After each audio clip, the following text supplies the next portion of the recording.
Mga katrops, welcome back ulit kayo sa aking channel Sports React PH at ngayon nga ay pag-uusapan natin ang naging mensahe ni Jordan Clarkson kay Chot Reyes. Pag-uusapan na rin nga natin ngayon dito sa ating panibagong video ang balitang pumirma na nga daw po ng kontrata ang isa sa mga target na player ng Los Angeles Lakers.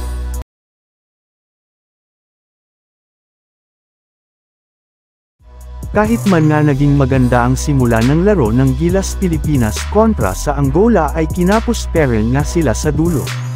Yes, sinubukan rin naman nga sana ng Gilas na makapag-comeback sa kanilang laro gamit ang kanilang maipit na depensa at pagiging nila agresibo sa opensa ngunit hindi pa rin nga ito naging sapat gayong bukod sa kinyulang na sila sa oras ay hindi na rin naman nga sila nakasabay pa sa mainit na shooting ng mga players ng Angola. At dahil nga sa pagkatalong muli ng Gilas Pilipinas ay bumagsak na nga sa 0 wins at 2 losses ang kanilang record sa kanilang group stage. Kaya hindi na rin naman nga naiwasan ng mga fans at maging mga analyst na magalit at sisihin muli ang head coach ng Gilas Pilipinas na si Coach Chot Reyes gayong ito nga daw po ang mismong rason bakit natalong muli ang ating national team. Hindi nga daw po ito gumawa man lang ng adjustment sa kanilang opensa kahit kitang-kita na nahihirapan si Jordan Clarkson sa makagalaw dahil sa higpit ng depensa sa kanya ng Angola. Ayun rin naman nga sa naging pahayag ni Jordan Clarkson sa kanyang post-game interview, aminado nga siya na dismayado nga po siya ng sobra sa resulta ng kanilang mga laro.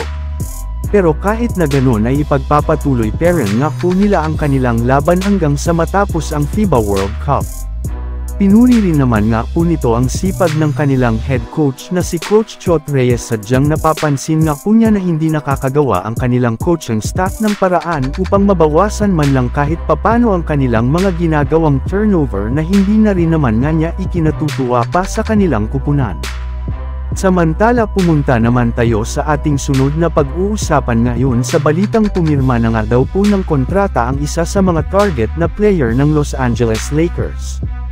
Ayun nga mga katrops, sa inilabas na balita ng sikat na NBA insider na si Adrian Wojnarowski ng ESPN, pumirma na nga daw po ang restricted free agent na si PJ Washington sa kupunan ng Charlotte Hornets ng mahigit sa 3-year, $48 million contract.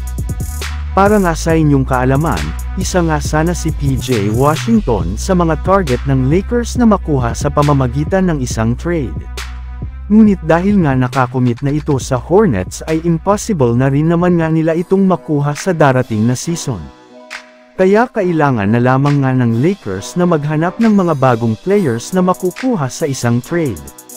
So yun lang nga mga katrops ang handog ko sa inyong storya ngayong araw. Sana nag-enjoy kayo. Please like and subscribe my YouTube channel Sports React PH para sa iba pang storya at update patungkol sa NBA. Kita-kits muli sa ating susunod na video.